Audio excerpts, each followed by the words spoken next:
This is the Average Guy Network, and you have found Home Gadget Geeks, show number 568 with guest Erin Lawrence, recorded on March 30th, 2023.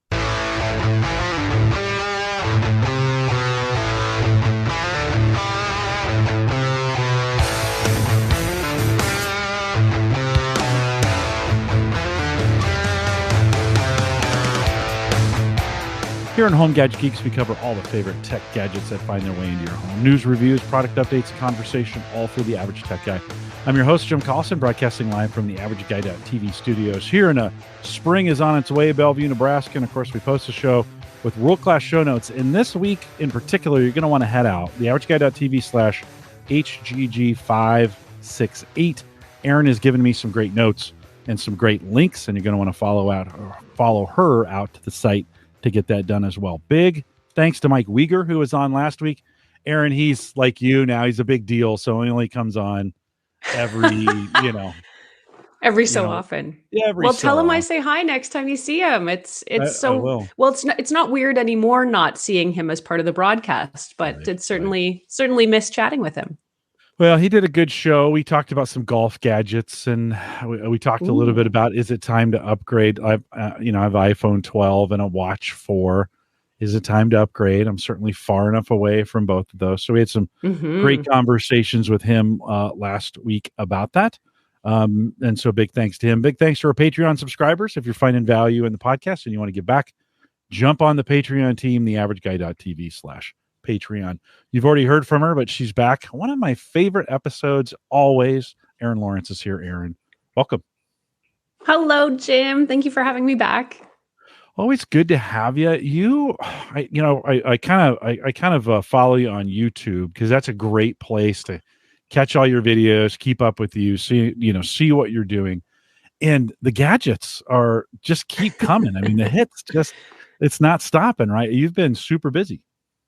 Technology does not stop. I think so many gadgets now are on that train where they're doing yearly iterations of things. So there's always something new coming out, always a new version of the gadget. And man, sometimes stuff I didn't even know existed or maybe has just come onto the scene. So it's never dull. It's a really fun job. We spent time, I mentioned it with Weger last week. I asked him, I have an iPhone 12. 14 is out, 15's coming. Real quick, what's your advice? Do I wait right now to upgrade, or do you think I'd go with the 14? What are your thoughts on, what would you advise me on right now? It's hard to say because, I mean, sometimes Apple does do that springtime drop, but it might end up being September, October. I think unless your phone is really killing you for some reason, unless it's really slow, you might as well wait at this point. Okay. If your screen was smashed or your battery was dying after 6 hours, I'd say, just go for it because there's probably not going to be that much difference between, say, the 14 and the 15. But at this stage, you might as well wait and see if Apple has anything new for us. Good advice. What about from a watch perspective? I'm on the 4. 8 is out. I'm on the 4 too. Okay. What are your thoughts on that? Are you going to wait till it dies I don't know. I'm a little sour on the Apple Watch. The battery life is really off-putting for me. I've been using Fitbits. I think I've tried everything since the first generation of Fitbits. So I find them really accurate. They're really useful if you want something small and slim. I've got one on right now, the Inspire 3. If you want that smartwatch feature, you can get a full smartwatch. But the battery life on the Apple drives me nuts. You can't get a full 24 hours out of it.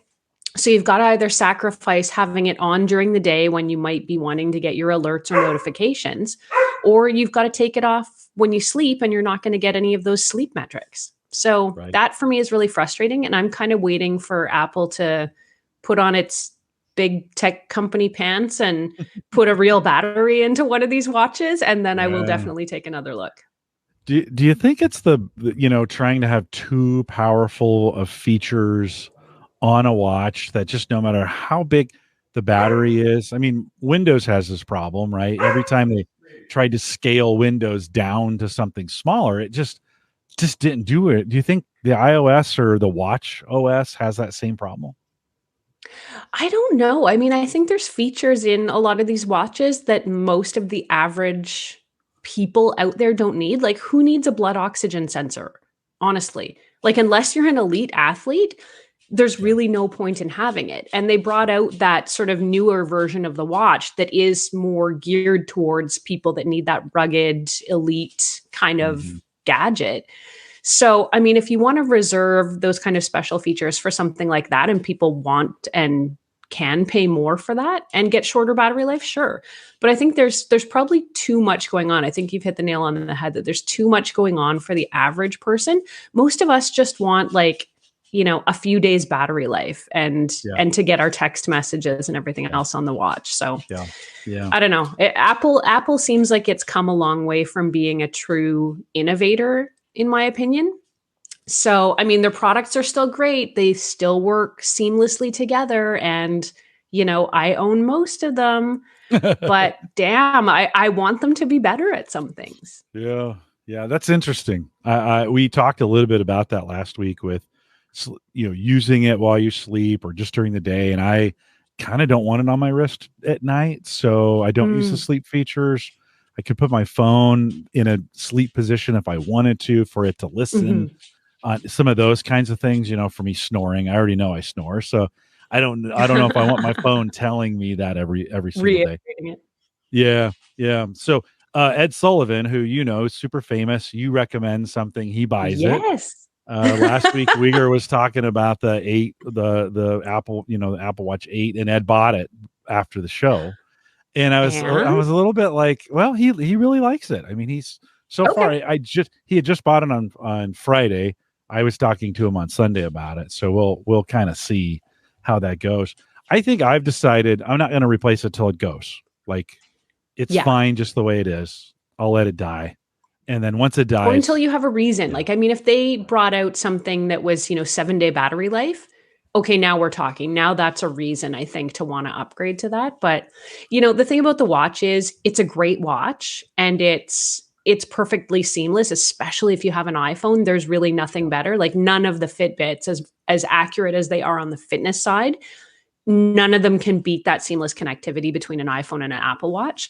So I do love it for that, but that's the battery life is what's holding me back. And until Apple delivers more for my substantial money that these watches cost, I'm going to wait it out. Yeah, I never would have spent $500 on a regular watch, and you can get them. I mean, it's not like Right. you can. It's not like that's outrageous. Finding a $500 watch is actually pretty easy. I Yeah. would never have before these. No way. Are you kidding me? In No. fact, I used to hang out with a bunch of tech guys. In the watches were the status symbol. Everybody tried to one up each other with the watches, kind of thing. And Definitely. I was never like, no, no, no. Then the Apple Watch came out, and all of a sudden I'm like, oh yeah, I'll spend $500 on that. Yeah. It's like, it's a little ridiculous. Well, I've got some thinking to do about it. I think you're right. I will probably wait till it breaks, or I have to, or a feature or something along those lines comes up. Well, Mhm. let's talk a little bit about what's going on at Tech Gadgets Canada. You've got some posts out, and I will throw those in the chat, as well as they'll be in the show notes. If anybody's listening to the audio, they can go and get these.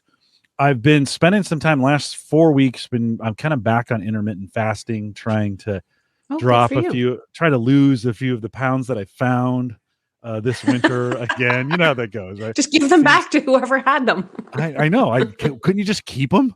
Like, I Right. tell people, but you've been working on, and this is something I've gone back and forth on, but a scale that's connected. Can you talk a little bit about that? Mhm. Yeah, I was sort of looking around for some new things to review and I thought, I haven't reviewed a smart scale in a while. And I've had a Fitbit Area 2 for a long time. And I thought, that's pretty old by this point. So I wanted to see what else was out there. And one of the top rated smart scales on Amazon happens to be the Withings Body Plus. So I thought, all right, people seem to like it. It gets really good ratings. It's a huge seller. So I'm going to give it a try.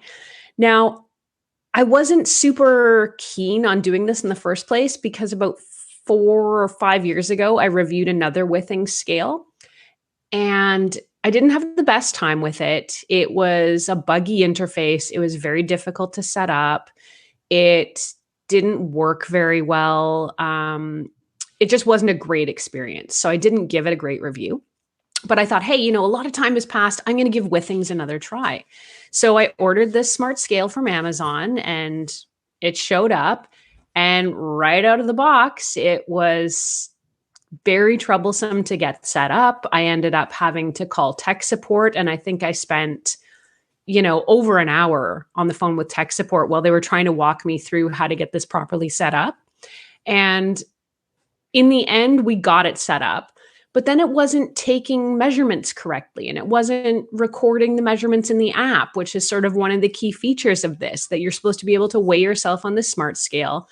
It automatically sends all the data and your weight and your BMI and your water content and body fat and all that right to your phone. So super convenient when it works. So I spent more time fighting with this smart scale, the Body Plus, than I did enjoying it and really using it and benefiting from it.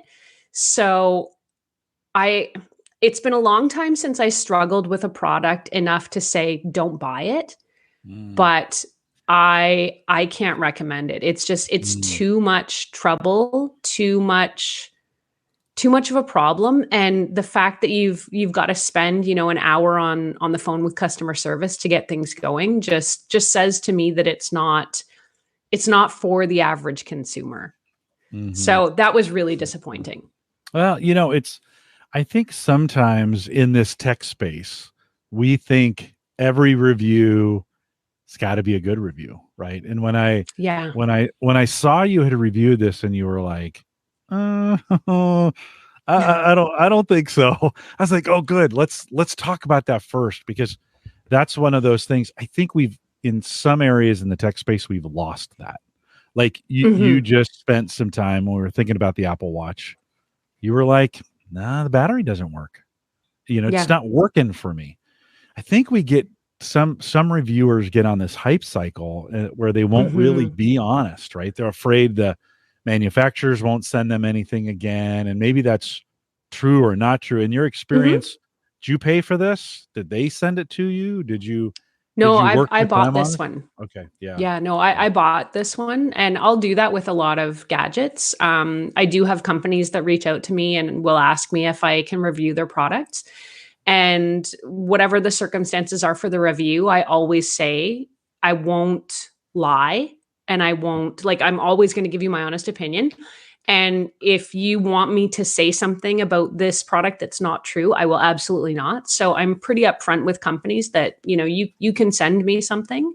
And I certainly appreciate not having to shell out for it myself sometimes, but you can expect an honest review. And I know there have been companies where I'm probably not getting sent something again, but that's part of the game. And I think there was a period of time, Jim, where a lot of gadgets were coming out that a lot of tech companies were just really rushing to get stuff on the market and to be the first and to get their product out before their competitors.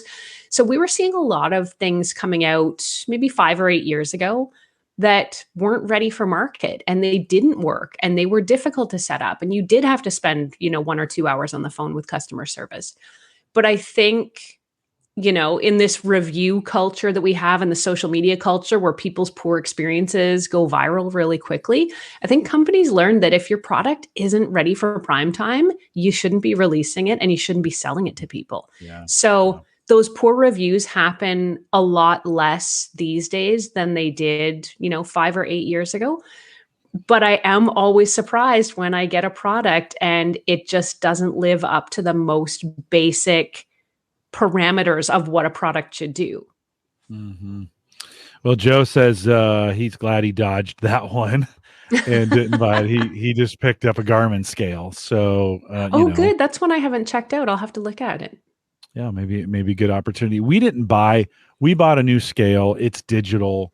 It'll track up to 5 people on the scale, but it's not connected to the phone. It's just a scale. Like, you just get on it, and it tells you your weight type deal. And Yeah. even during this period that I'm doing intermittent fasting, however long it lasts, I said to myself, I am not ever once going to weigh myself, because that always, Mm. like, I get crazy about those numbers. Right. And then I Right. start thinking about it too much, where it just needs to become a Right. kind of a lifestyle. How do I feel I think so. comfortable? Do the pants fit? Yeah. Right. Absolutely. So I've enjoyed this latest cycle, and I'm on my fourth week of intermittent fasting, has Good been for way more you. successful than in the past. And I'm not thinking about it all the time, right? I'm not like, Yeah. oh, I'm down 2 pounds, or oh, I'm down 10 pounds, right? Type deal. So, You might be well, onto something with the not weighing yourself. yeah, well, I think there's Just, some with the track how watch you feel. too, and all those things, right? It's at some point it's kind of like, hey, is this feeling good? Because that's why Mhm. we do it. Exactly. Apparently, that's why we're supposed to be doing it. So, anyways, well, thanks for your honest reviews on those. Again, if you're new to the podcast, listen to the first time, you can get all of Erin's reviews, techgadgetscanada.com. And they're listed out there if you want to check that one out. Appreciate that. I am interested in this one, though. You did get an opportunity to try out a smart, Hamilton Beach Alexa smart kettle. That's a lot of words to put together. What was that all about? That was an interesting one. They kind of Sure. reached out to me out of the blue and said, you should try this product. Because I think they've been reading the blog and watching the YouTube channel and have seen that I've tried a ton of Alexa smart home devices. So they offered to send me this kettle, and I thought, what why do I need a smart kettle? I mean, come on, I can boil water. You can put water on the stove, you can put water in a regular kettle, it seems kind of silly. So I kind of went into this review going, you're really going to have to sell me on why this is a good gadget. But in the end, I was actually kind of sold on it. It works really well. It was very easy to set up, and you get it connected to any Alexa devices you have in the house. And for those of you who've toyed around with the Alexa smart home, generally Echo and Alexa devices are super easy to set up, and they set up really quickly and easily without much work from you involved. So that's great. This kettle was the same. I think a couple taps in the app and it was connected. And then I was able to do things like, if I'm laying in bed and I've just woken up and, I want to start coffee brewing, I could call out to a lady to say, please turn the kettle on. And she'd turn it on. So by the time I get up and, get back out to the kitchen and stuff, the water's almost boiled, and then I could make coffee right away. So, and same thing, you're sitting on the couch in the evening, it's time for a nice cup of tea. Ordinarily, it's not a hardship. I could get up, I could walk to the kitchen, I could put the kettle on. But it's pretty novel being able to ask Alexa to do that for you. And then you only have to make one trip into the kitchen to make the tea. So I was pretty impressed by this. It's got manual controls, and it sort of comes with almost like a heating, it's not a heating plate, but it's a base that heats the kettle. So it'll sit on top of this base. You can control it manually. There's buttons on it and there's temperature buttons. So if you have somebody in your house who's not very tech savvy, they can just push the button and turn the kettle on, and it works great.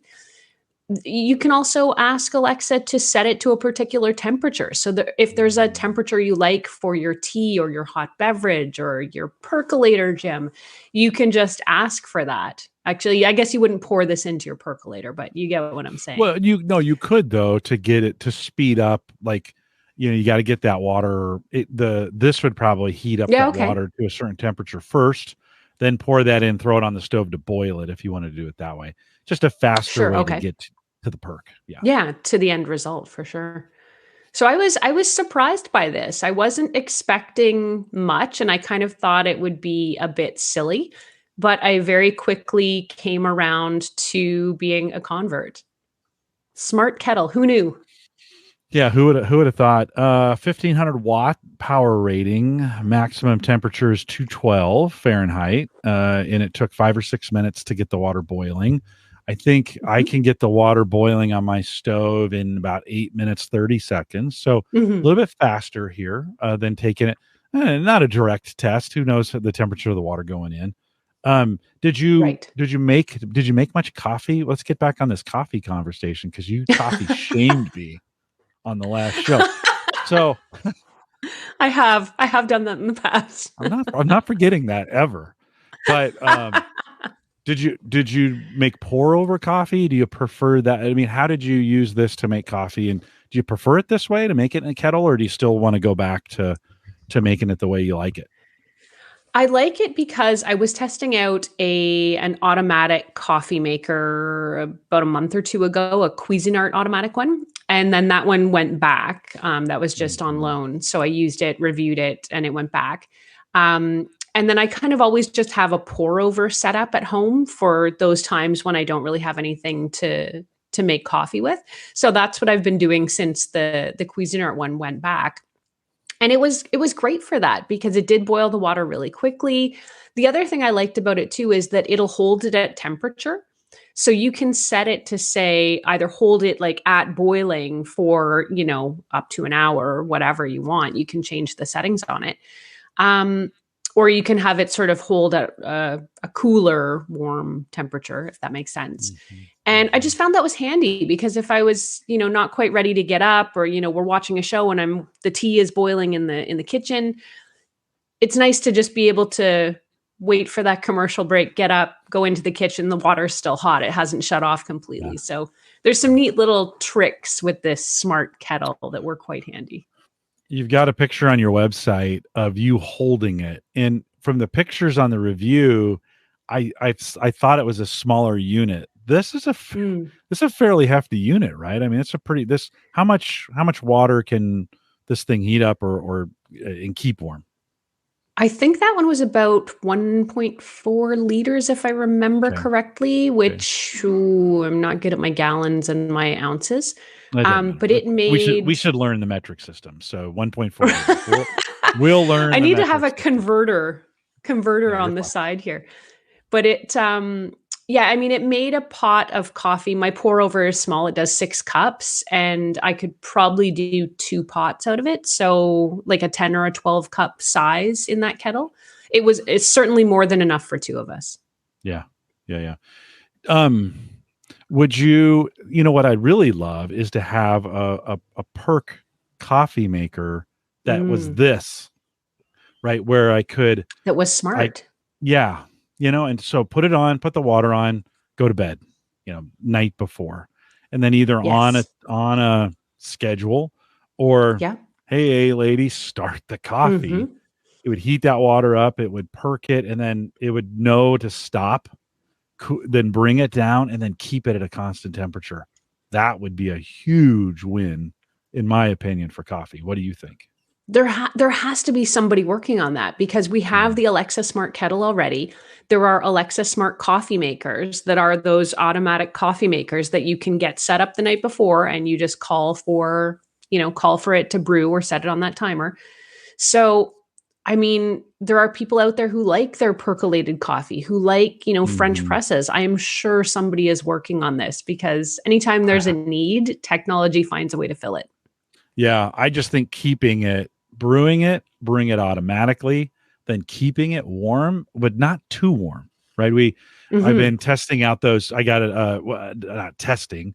Kevin Schoonover sent me for Christmas one of those Ember mugs, right? And so I took Oh, it to work, wow. right? Pour the coffee in, it keeps it hot.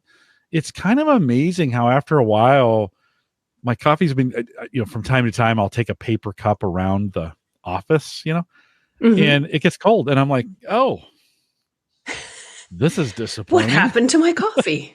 Why is this? And I guess I could carry it around. I mean, I guess I could carry it around the office. I just haven't done that yet. But I'd really love it to bring that temperature up.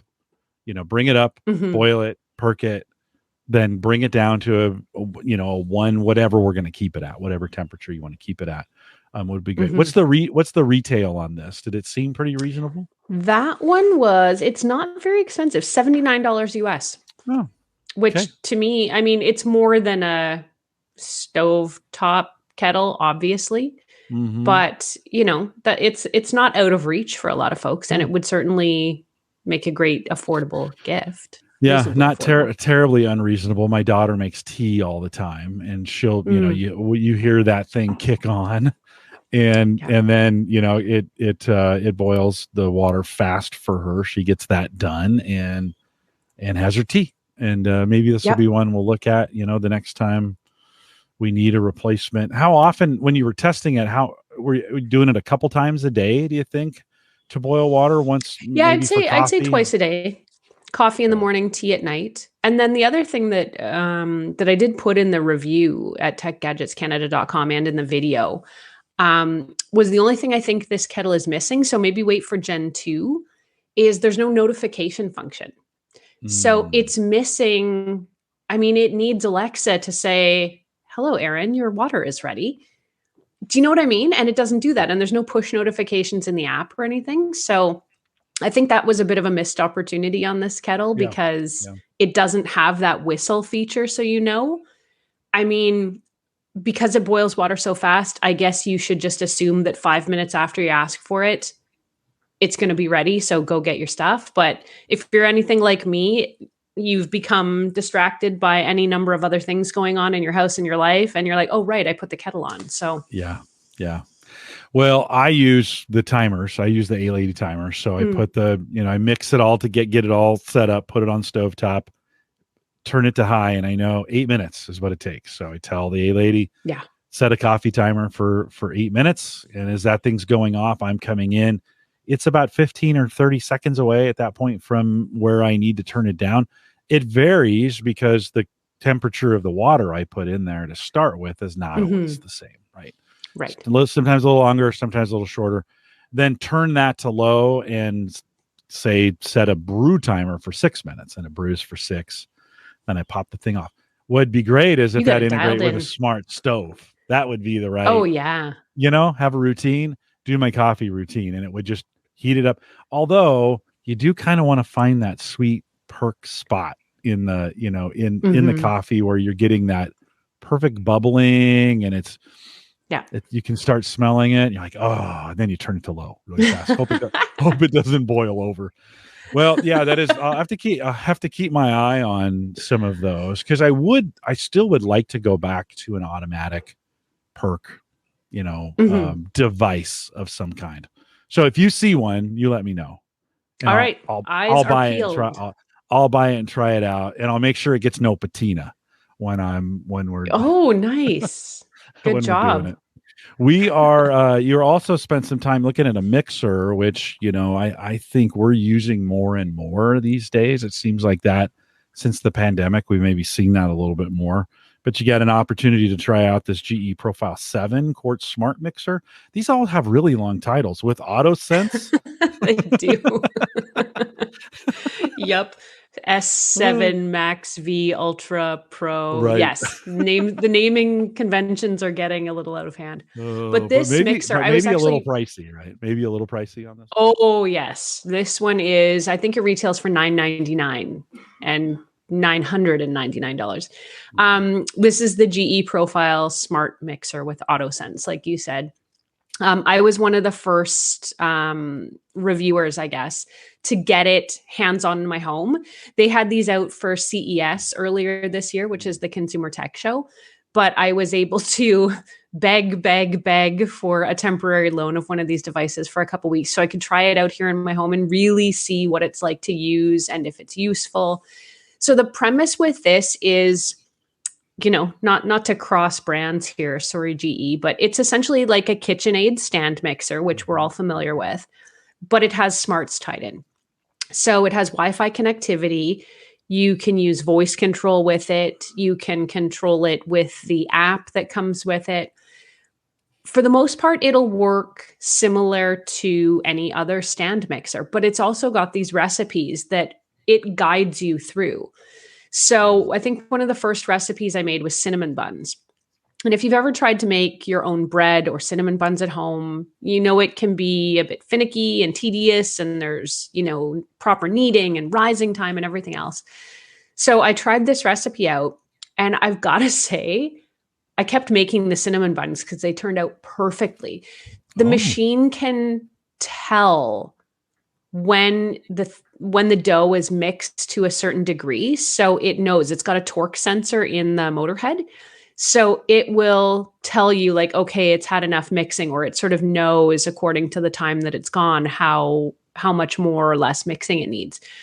So these cinnamon buns were fantastic and took almost no time to come together. They do take some time to rise, of course, and bake in the oven, but in terms of the mixing and the kneading, it was so easy. So, I mean, on that basis alone, I was in love with this machine. But there's some things about it that, you know, that are sort of caveats. You can't just call out for it to mix. So if you picture like you're going to throw a whole bunch of things in a bowl, run across the kitchen to the other side of the room and ask a lady to start the mixer. No, because that's a safety thing, right? Like you don't want it just sort of turning on automatically all on its own. So it's not as autonomous as you think. So yes, it has voice control, but the voice control will really only operate at certain times. So if you've turned the mixer on remotely or using the app or using your voice, or using the button on top of it, I should say, you can call out for Alexa to stop it, but you can't tell her to turn it on. So the voice control was kind of like a bit of a novelty that way. Like it's not running all your commands for you, but it's got this app that's connected to it. The integrated recipes worked really well. I think I tried 4 or 5 of them, and each of them turned out fantastic, especially the bread recipes. And I quite like the machine. The machine it's almost commercial size. It's very big. It's extremely heavy. It weighs over 50 pounds. But it's a great machine. It's one of those, you know, if you own a KitchenAid or you've had a chance to use a KitchenAid, you know that substantial weight is something that you're going to have in your kitchen for a lifetime. And this feels like a similar type of device that you're always going to have, because it's very well made and well built and very powerful. Does look like a KitchenAid ripoff all the way. I mean, almost to the point where it's like they tried to make it exactly the same, but build the smart features in around it to try and get those in. As I heard you talk about it, I got the sense, or I got the feeling like, you know, sometimes it makes you work a little harder than it would if you were just doing it on a manual mixer. Would that be the case? There was an element of that, because the way the recipes are, you know, you can load them on your phone or tablet and you're sort of toggling between the phone and the mixer. But it's really not that different than people who pull up recipes on their phone anyway and are toggling between their phone and the mixer. But in this case, it's just telling the mixer what to do for you. So it's a slightly different way of doing similar tasks, I guess. And of course, you can use it completely manually if you wanted to. If there was somebody in the house that wasn't connected and wasn't about to make connected recipes, you could certainly just turn it on and off and up and down and use it as you would use any other. But the recipes and the ability for it to have that torque sensing and understand when things are done or coming to be overmixed, that's the kind of thing where if you're new to baking, new to cooking, and you feel like you do need a bit of that extra help, this would provide that. Yeah. You've done some of the kitchen robots where you put some things in and it does some things and then stuff comes out the other end. How does this compare? How does the experience compare? And I want to be fair. I think some of these things you get better at after you've done it for a while. You know, with the HelloFresh, absolutely. We got better at it. Now we barely look at the recipe. We get the thing in there. Oh, okay. You start, you know, we divide up what needs to be chopped. We put some things over here, get a pot of water boiling, you know, get the stove on at 425 fan. And you get good at it. Do you think the more you use this, there should be one of those tools where you wouldn't think twice about it and it would go a lot faster? I think so. It's like learning anything new, or when technology tries to integrate with any previously non-smart, you know, appliance. I think there's a bit of a learning curve, and there's sort of that initial awkwardness and a bit of a dance with how does the technology work with the appliance. And you do get used to it, and I found myself getting used to it fairly quickly. Actually, the learning curve was not very steep. So, Good. yeah.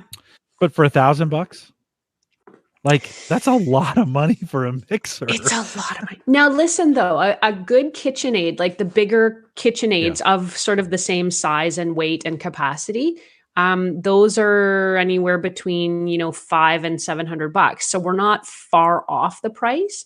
You throw in the smarts, you throw in the technology, you throw in the voice connectivity and stuff, and you can start to see the justification for the price.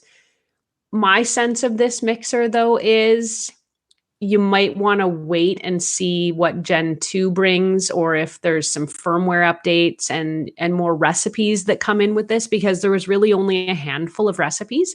They were all really good, but there's sort of limited smart ways you can use it right now. And the other thing I was thinking is that KitchenAid can't be far behind this curve. So at some point, KitchenAid's going to come out with a smart mixer, and it'll be really interesting to see what that's like. This device, this GE Profile smart mixer, is certainly leading the pack. As far as I know, it's the only smart mixer out there. So it'll be interesting to see what the rest of the industry comes up with around it. Yeah. Yeah. Well, in it, I bet others are waiting to see, will it float, right? Mm-hmm. Will consumers buy it? Will this catch on? I mean, just because we can put smart in devices, should we? Joe made a good comment out in chat. He said, I need cinnamon rolls more out of reach, not easier. Like he wants Me too, smart Joe. lockout mode. Yep. Yep. Is there Tony asked a good question. Subscription with this? Are they offering anything like that yet? That's a good question. No, the recipe access that I was using was not a subscription model. Now, some of these other kitchen robots that you were talking about, to go back to something you talked about earlier, can it do as much as these kitchen robots like the Thermomix, which I think we've talked about here on the show before? Thermomix uses a subscription model for those recipes and that connectivity. So this is a bit different that it doesn't. It wouldn't surprise me if at some point down the road, once we get over that this is new technology hump, there will probably be a subscription to get more recipes. The other thing about this gadget though, Jim, is that it is just a mixer. Something like the Thermomix, the TM6, which I've reviewed before, which is that sort of full-fledged cooking, steaming, baking, whipping, cutting, chopping kitchen robot. It does, 22 or 23 kitchen functions. This mixer really only mixes. So you can't chop vegetables in this. You can't, you can't cook in it. So something like the Thermomix TM6, which I think sells for about $2,000 US or so. It might be 14 or 1,500. I can't remember off the top of my head. But you start doing some comparising and thinking, should I spend $1,000 on something that will only mix, or should I pay a few $100 more and get a device that can do 20 more things? So these are all the things I like to give people, the things to think about, and tell them sort of what my experience is with it, and then your budget and your needs from that point are up to you to decide. I think, though, from what it does do, mixing, whipping,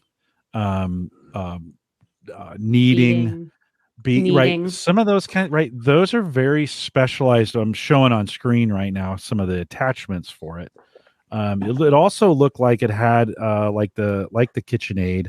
It had the front attachment where you could purchase additional a grinder on the front, or there are some other attachments, sifters, I think. The interesting thing about I was going to say the interesting thing about that attachment port, Jim, is that it takes KitchenAid attachments. I thought it would. So really nice on GE's part to, for the folks that have those attachments kicking around. And I'm not sure how many attachments GE is actually making for this device. So to be able to add that and say, well, you can use the entire lineup of KitchenAid attachments is actually pretty smart on their part. Yeah, and there are off-brand KitchenAid units as Mm. well that you can buy, or attachments that you can buy. I think in that area we wanted to do some of our own, like hamburger or pork, grind pork on the front of that thing. And I bought an Mhm. off-brand one. It's not great for that. I don't know if I'd ever do that again. Mm. The fatty meats get all caught up in the grinder Yep. bit, and it ends up not working out very well. But it is one of those things you could, if you did have some of those, you could use them along with it. Um, okay, let's move on because we got a few minutes and I got two more things I want to ask you about. One is, and we'll quickly blow through this. Do I really need Echo sunglasses? Is this a real thing? It's a real thing, Oh Jim. my The Amazon gosh. Echo frames. Okay. Sunglasses that are also headphones. Is that it? Is there any smarts on the That's inside of them or? well, you have, of course, a lady is built into the Right. headphones, Really? to the Okay. sunglasses. Yeah. This is another gadget I got my hands on, and I thought, I don't see it until I tried it. Until I tried Okay. it. So, I mean, the toughest thing about these sunglasses slash headphones is that there's really, I think, one or two styles. So you kind of got to hope they look good on you, or you've got to not care how they look on you because you get what you get. But the premise of these is they're simple, plastic, very lightweight sunglasses. And into the side of the arms are built these, I guess they're just small speakers. They're very directional speakers. And they direct the sound sort of right into your ear, right above where they're sitting. So you can be out walking around, you can be driving your car, you can be walking the dog, whatever you're doing. And you don't have to have your ears plugged up with headphones or earbuds. The sound quality on these was actually really surprising. It was very good, and it was really easy to hear what was going on around me and to hear the audio. And of course, you can adjust it, there's volume and everything else. In extremely loud environments, if you're in a really busy, high traffic area, the noise does get drowned out to some extent, but I think that happens with almost anything you're listening to, whether it's a boom box or, certain headphones that aren't really great at competing with ambient noise. But it was kind of nice not to have, if you're walking around, you've got your sunglasses on, you've got your earphones in, you've got your phone with you, and it's one less device to need to carry around with you. So I really enjoyed the Echo Frames experience. I thought it was really great for walking the dog. I started listening to podcasts while I was walking the dog every morning, and just keeping up on the news that otherwise I'd be like, I'm not going to bring my headphones and I don't want to bring the case, and are they charged, and forget it. But just being able to pop the sunglasses on, they turn on automatically, and I can ask for anything I want to be played. It was a really fun gadget that I didn't know I needed. How much are these? They are, let's see here. Oh, Jim, I didn't write that one down. I think they're about $200. Okay. You can get a pretty good pair of sunglasses for $200. It's one of those kinds of things where you're like, okay, so the VR, the Oculus VR goggles do this same Yes. kind of sound thing, right? So Yeah. I think one of the things we don't think about, of course, you're always wearing these in public. You're not going to wear Yes. I mean, I guess you could, but you're not going to wear sunglasses around the house, like to listen to your podcast while you're No. cleaning, right? Right. So you're almost always outside and you're always around people, and then they can hear what you're listening to. It's not like it's private at that point. Right now, it's close to your head and it's kind of quiet. But if you're at the pool, everybody else is hearing your stuff. Does that The bother way you at all? these are built, though, they're more directional than that. Okay. I wasn't finding a lot of ambient bleed of the sound, like, to people around me. Certainly if you're cranking them up to full blast, they're going to bleed out a bit. But the way they're constructed, they're Okay. directing the sound more into your ears than around you. Yeah. They're Yeah. they're not Yeah. quite speakers. Yeah. Yeah. No, they're not necessarily broadcasting it, but you Right. still hear it. I mean, as the kids were playing on VR, I was hearing the Yeah. Beat Saber music that they were, you knew what they were playing when they were Yeah. doing it. So I was thinking, what about battery life? I mean, I'm assuming rechargeable, so you're not putting batteries in them, right? Rechargeable battery. What kind of, if you use it on a regular basis, what would you expect? It wasn't that great, I'll say. I want to say it was like 10 or 12 hours. Let me just see if I have it handy here. I found I was charging them kind of every couple of days. They have a neat little trick though, where if you turn them upside down and sort of lay them on the counter or whatever, they go into a sleep mode. So they Mm, don't die quite as quickly if you do that. But I would often forget. So if I just sort of left them laying around, they would die a little bit faster than I really wanted them to. Um, let's just see the battery life on these 4 hours of nonstop listening. So mhm, good for a couple days of a 1 hour dog walk. But if you can't really wear these all day is the trouble. mhm. Yeah, and would you? And I'm assuming they have the double tap, like you can do on VR, where you can double tap it and it does some of those kinds of Touch controls, yep, touch absolutely. controls for you. Did you do many phone calls on them? I'm assuming they do that as well. Did you talk to I many did, people, and yeah. how's That that I experience? I actually really enjoyed that aspect because I would have to generally be on a morning meeting, and it's nice to just be able to take that call and take that meeting while I'm out walking the dog and not have to worry about, like I said earlier, toggling the headphones with the hat and a pair of Hmm. sunglasses, and maybe Hmm. one of the headphones is dead, and it was convenient.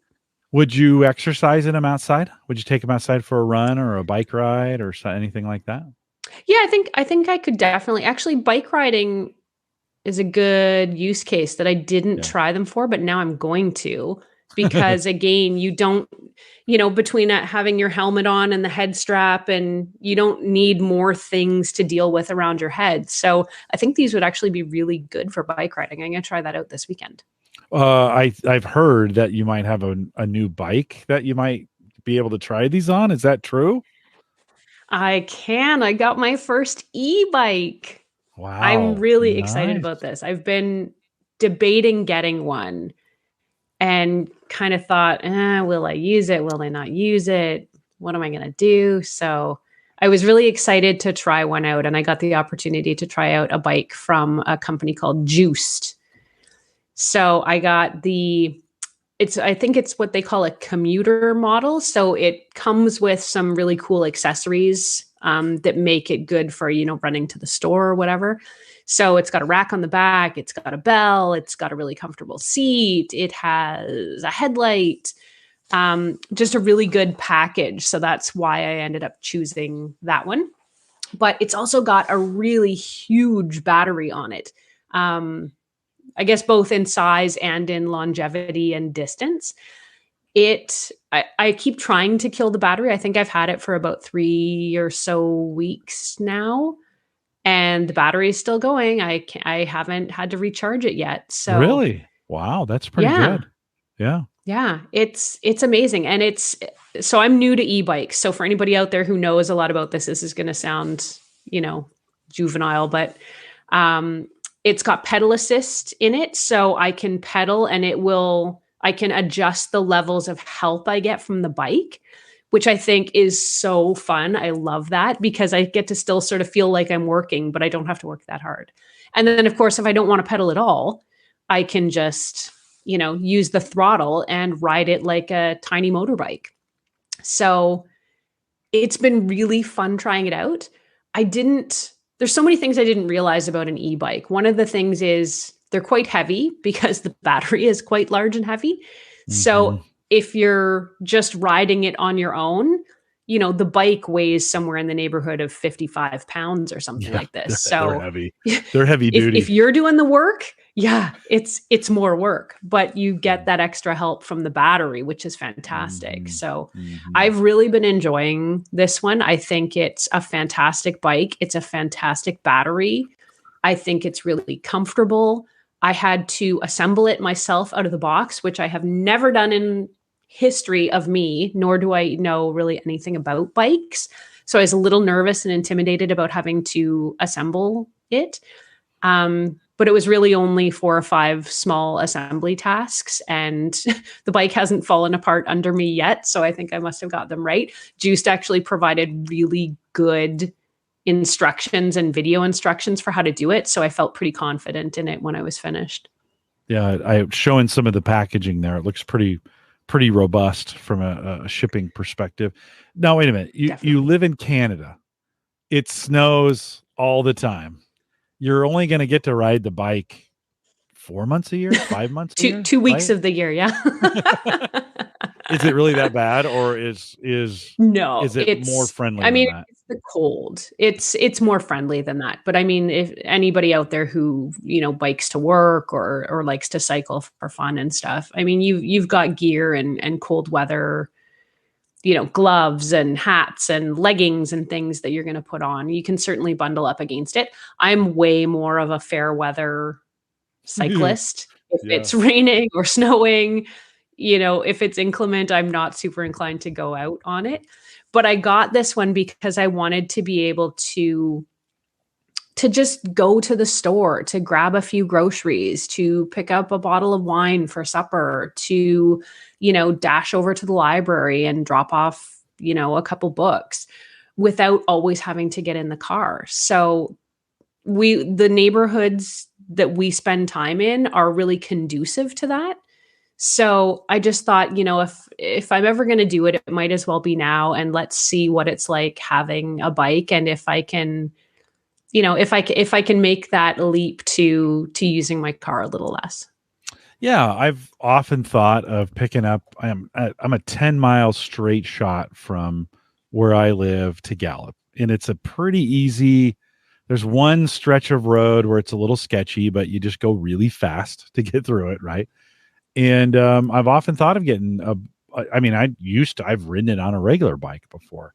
An e-bike would be even easier. I have a showering facility at work, so I could bike Oh, there and perfect. even, right, shower and get ready. So I've been thinking about, do you think they got really hot during the pandemic? I mean, you couldn't find a Right. bike, Yeah. right? Do you feel like Yes. that's settling down and bikes are available and prices are pretty reasonable? I do now. I've been in a few bike shops because I've been sort of looking around and seeing what's out there, and certainly pricing out some of the accessories that I wanted for the bike. And I think it has gotten better. I'm by no means an expert in the bicycle market, but I would say the juiced bike arrived within about a week and a half, I think it Yeah. was. So that Yeah. was fairly quick. It was a Yeah. little quicker than I was expecting. And just the last time I looked on their website when I was writing my review up, it seems like they have them in stock. So yeah, it might be a good time to Yeah. start thinking Yeah. about that. Yeah, I saw in your review it's got a spot for one of the tags, hidden air tag compartment for security and Yes. tracking. Did you put an air tag in there? And that's something you'd Of find course I handy? did. Of course I did. No, it's actually so smart because the way they've built this, there's sort of security built into it. You can unlock the battery from the bike and take it with you so that nobody can sort of make off with the bike and under power. But they've hidden this little AirTag compartment inside the battery. And it's not it's not easily accessible, and it's not obvious. So if you've got it attached to the bike and it's locked onto the bike and the AirTag is in there, I mean, if somebody ever did try and take off with your bike, we've all heard those stories about, luggage and everything else, and dogs and, missing bags and stuff getting found with Mhm, AirTags. So mhm. you would be able to track your bike down in a heartbeat and get it back. And I just thought that was such a smart option. I have no idea if every bike is doing this because, like I said, this is my first e-bike. But I thought, how smart is that? That's just a very clever design feature that I really appreciated. Mhm, mhm. Yeah, and that it sounds like the battery is well built, well designed for that bike. I think you said about 28 miles per hour top speed, which is I think about average for that, and then about Slightly 100 miles of terrifying, yes. distance. Yeah, yeah. Oh, I like it. That's going fast on bikes is my I do favorite too, thing. but when Yeah, you're not used to it, there was two right. things I had to get used to, and one of them was the speeds that you can get up to on a bike, and the other was because it has the pedal assist in it. when you go to ride a bike, you sort of tee up the pedal and then you like go to step down on the pedal so that you can get some of that forward momentum when you start. Well, with this, because it's assisted, it will rocket forward with you if you're not expecting it. So the first time I got on it and went to like step down on it, it shoots forward and I was like, holy crow. You're holding on, legs are coming off the back. Oh yeah. Yeah. But it was fantastic. Yeah. I mean, once you get used to that, we were talking about having to adapt and just get used to new things in technology and stuff. It was fantastic. And I'm certainly used to it now and I love it. So I'm ready for that. It's like, don't try and beat me off the jump car. I got you. It is fun. We have the B cycles, which are the community ones. You can get a subscription to them. You just check them out. You can ride them all around downtown. They're all electric now. They used to be manual, and they were heavy Trek bikes. Oh yeah. Nobody wanted to ride them. They made them all electric, and now everybody wants to ride them. They're pretty great. Tony wants to know snow tires. Do they have? Have you ridden it in the snow yet? Because I'm fair weather, I wouldn't do that. I actually don't know if they offer snow tires. I think that you can swap in any kind of specialty tires that you want anyway. So I don't know, do they make studded tires for bikes? That's not something I think they do. I think they do. Yeah, for the adventure bike people that would go out and do all those things. Yeah, no, they make everything. There's nothing they don't make these days. If you can imagine it. I mean, if they have $1,000 mixers, if you can imagine it, it's made available. I did go out and get a smartphone mount for the handlebars though, so that I can have my, my directions and my phone within eye shot and stuff. And not a magnetic one that actually grips the phone. So when you juice that thing and take off, your phone doesn't drop and smash under the back tire. Exactly.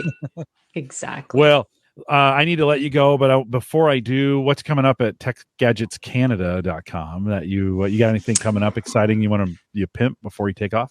Let me see. What do I have? I've got a whole bunch of stuff coming. I'm doing a bunch of speaker reviews, which I'm really looking forward to. Some stuff from Tribit, some stuff from Bose. So as we head into spring and summer season where you kind of want to have those speakers for camping in the backyard, I'm going to put together a bunch of speaker reviews. I have Roborock's new S8 Pro Ultra robot vacuum and mop review is coming out probably within the next week or so. So that's Roborock's newest, biggest flagship. Speaking of robot vacuums, Ecovacs has released a couple of new vacuums as well, taken its flagship line up another level.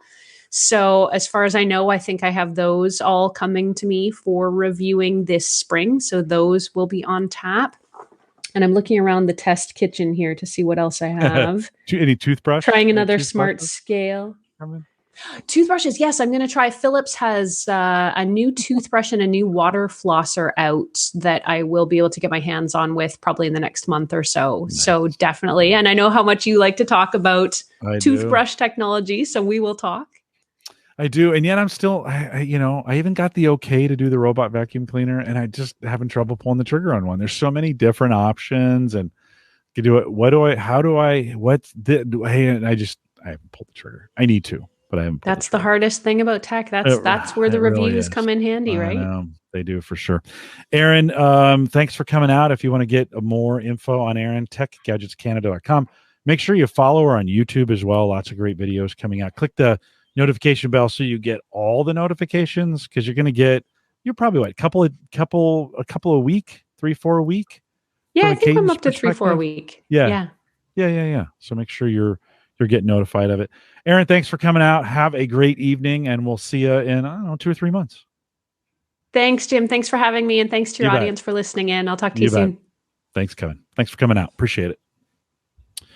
All right, guys. Well, on the way out, Jay is saying he'd like to get an e-bike, and so maybe he'll jump in there and get that done here. Thanks, Jay, for coming out tonight. Erin's always great to have on. This is an easy thing. I just kind of wind it up and let her go. She's got a lot of great content and a lot of great stuff. So appreciate her coming out. Okay, a couple reminders on the way out. One, guys, you can keep throwing stuff in chat if you want to as I close the show up. A couple reminders on the way out. One, don't forget to use, if you're thinking about jumping on the Nespresso bandwagon and you want $40 off your first machine, You can do that right now. Head out to Nespresso.com, MQU328. Get $40 off your first machine. I think they'll even give you a little dispenser to hold the capsules, a little capsule dispenser as well. So if you're drinking bad coffee, stop doing it. Drink good coffee. Get some Nespresso and use that code MQU328. Get $40 off your first machine. I mentioned it on the show. Don't forget HelloFresh. HelloFresh is up to savings. They're now offering $110 off your first 5 boxes. Try it for a couple weeks, 3, 4, 5 weeks. See if you like it. It's changed my life. And Joe, thanks for that. Appreciate you coming out. It's always, like I said, always good to have Erin out here. Give HelloFresh a try. We're still doing 2 meals of work. It works for us. It may not work for everybody. If you got picky kids or you're picky, maybe not. But give it a try. Get that deal. Head out to HelloFresh. Head out to Average Guy. The Average Guy. There we go. The beer's settling in. Head out to theaverageguy.tv/HelloFresh and get that done. You can also contact the show. Send me an email, jim@theaverageguy.tv. Find me on Twitter. I still am doing Twitter at Jay Collison if you want to join us out there. Join us in the Discord group, theaverageguy.tv/Discord. Subscribe, rate, review, all that good stuff while you're out there. Guys, thanks for coming out tonight. It's been a long couple weeks. We've got a couple shows. I guess I need to go back to that. It's time for me to start scheduling again. So we'll get some folks on. I think I've got Mark Robson in about 3 weeks. We're going to do some grilling, but it sounds like this weekend I'm going to need to get some more on the schedule. So we'll have more coming. We are live every Thursday, 8 p.m. Central, 9 Eastern, out here at theaverageguy.tv/live. Love it when you guys come out and listen. If you're listening to this as a podcast, come out and join us live sometime. It'd be a ton of fun to have you out here. Just kind of goof around. Got a good chat room. Joe, Brian, Jay, Tony. Saw Ken a little bit earlier. Thanks for coming out. Always appreciate it. Always fun. Always a good time. I'll be back next week. I think we're all set. Thanks for coming out. With that, we'll say goodbye.